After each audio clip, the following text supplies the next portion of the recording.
bisa diselesaikan juga. Selamat siang Bang Aksa. Itu juga ya. Bang, gimana menurut Abang Bang indikasi penyerangan tentang Pilpres nih Bang? Pak Anies kok makin lama makin bahaya diserang terus Bang. Dan kondisi Pilpres kita ini gimana Bang menurut Abang Bang? Inilah ya, kadang-kadang saya jadi berpikir apa yang kita teriakkan tentang demokrasi ya, atau Bhinneka Tunggal Ika, berbeda tetapi bersatu ya.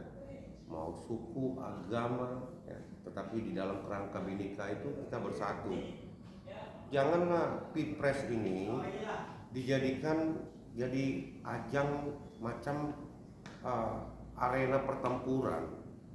Jadi harapan saya ya,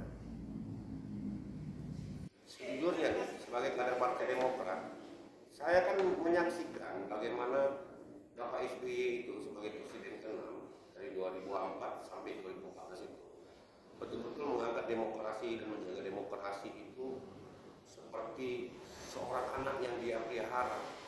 Jangan sampai tercederai oleh rakyatnya.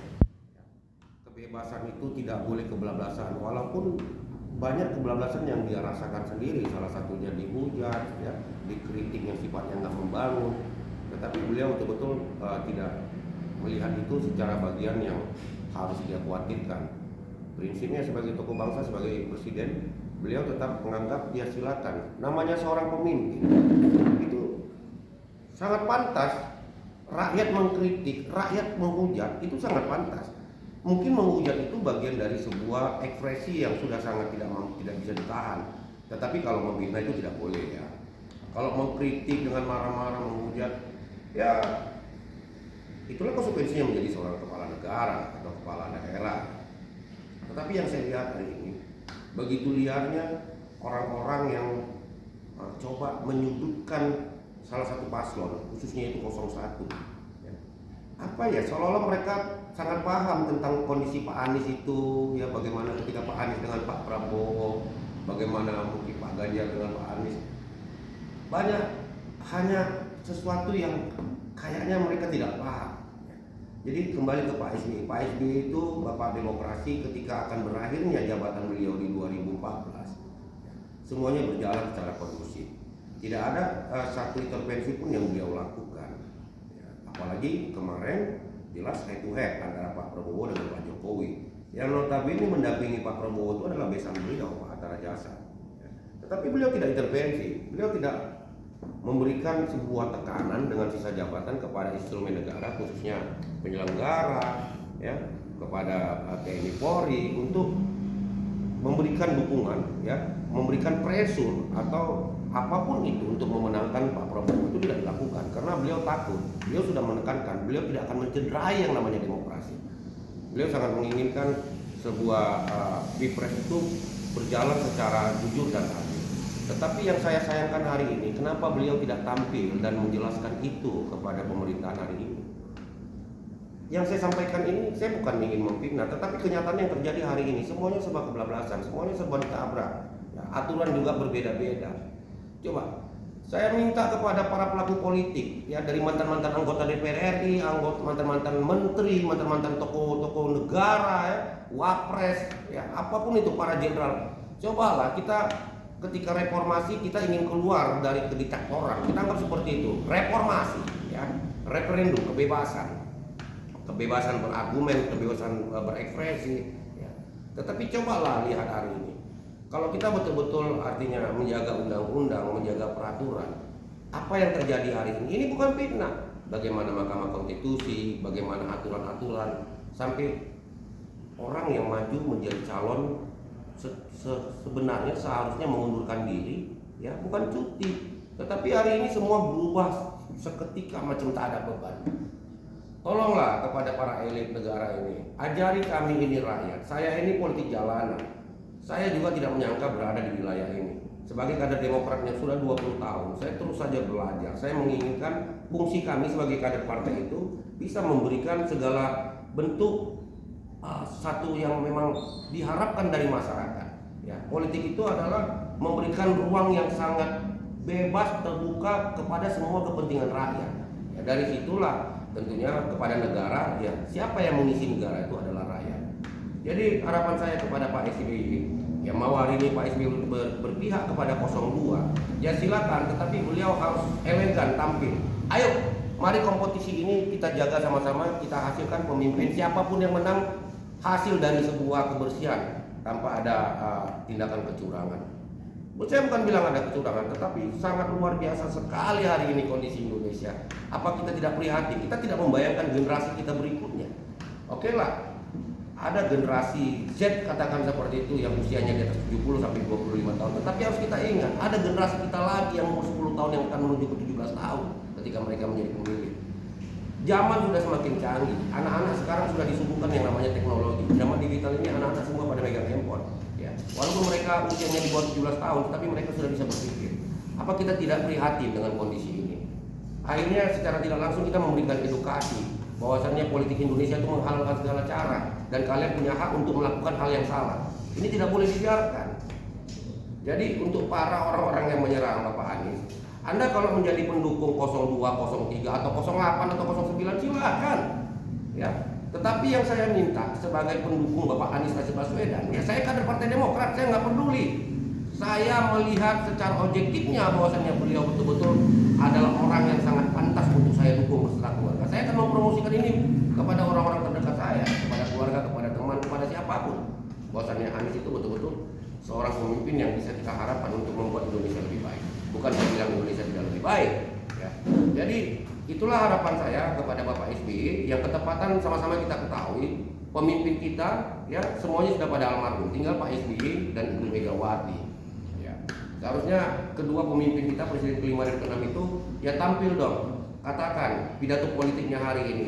Tolong ya pemimpin yang sekarang atau para instrumen ya penyelenggara KPU, Bawaslu betul-betul berada dalam posisi yang netral dan mengawal Pilpres ini dan Pileg ya, menghasilkan bibit-bibit yang berangkat dari sebuah sifat, sikap dan hasil yang bersih. Jadi janganlah dibikin Pilpres ini seperti sebuah sinetron ya, seperti sandiwara.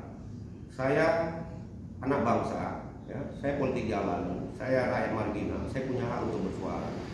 Saya punya hak untuk menyatakan tentang apa yang benar harus saya katakan benar. Saya nggak mau salah saya katakan benar, benar saya katakan salah. Saya masih berharap satu pembelajaran dari semua para tokoh, para elit di dalam politik-politik selanjutnya. Ya, saya masih mungkin ketika Allah memberikan usia 10-15 tahun lagi, saya berarti masih bisa menikmati 3 periode Pilpres ataupun Pileg. Ya, tentunya tolong ajari kami. Jadi itu harapan saya kepada Bapak pendiri saya, Bapak SBY. Silakan Bapak hari ini mau berada di pihak 02, tetapi Bapak tolong tampillah, sampaikan, tegaskan, begitu juga Ibu Megawati dan para menteri-menteri yang atau wapres atau para pejabat-pejabat yang menjadi Mahkamah Agung, Jenderal dan lain-lain. Bapak semua punya peran di sini. Mari kita harapkan bersama Pilpres ini berjalan secara kondusif. Jangan kita biarkan situasi ini semakin liar dan membagi kita. Yang hanya bisa menentukan siapa pemimpin itu adalah rakyat. Instrumen negara cukuplah Anda berada dalam posisi yang netral. Jika ada harapan-harapan yang ingin Anda harapkan dari jabatan ketika siapapun presidennya, itu tergantung lobby-lobby, tergantung pendekatan Anda di partai politik ataupun di pemerintahan berikutnya. Jadi hanya itu harapan saya ya, dan saya pikir saya tidak perlu harus mencederai dan menyakiti perasaan siapapun. Hari ini saya berjuang bekerja untuk Anies Rashid Baswedan, saya akan melakukan apapun itu. Ya, memohon dan mengharapkan rakyat untuk memberikan dukungan. Selagi saya bisa mampu menyampaikan visi dan misi, selagi saya mampu bisa menjelaskan sosok dari seorang Rashid Baswedan, saya akan sampaikan itu sampai membuat masyarakat terpanggil, percaya dan memberikan pilihan kepada Anies Rashid Baswedan. Saya pikir ini cara-cara yang sangat objektif sekali. Tidak perlu harus menggunakan medsos, memaki sana, menyerang sini dan segala macam. Dan saya harap orang-orang yang seperti ini harus ditindak, jangan dibiarkan.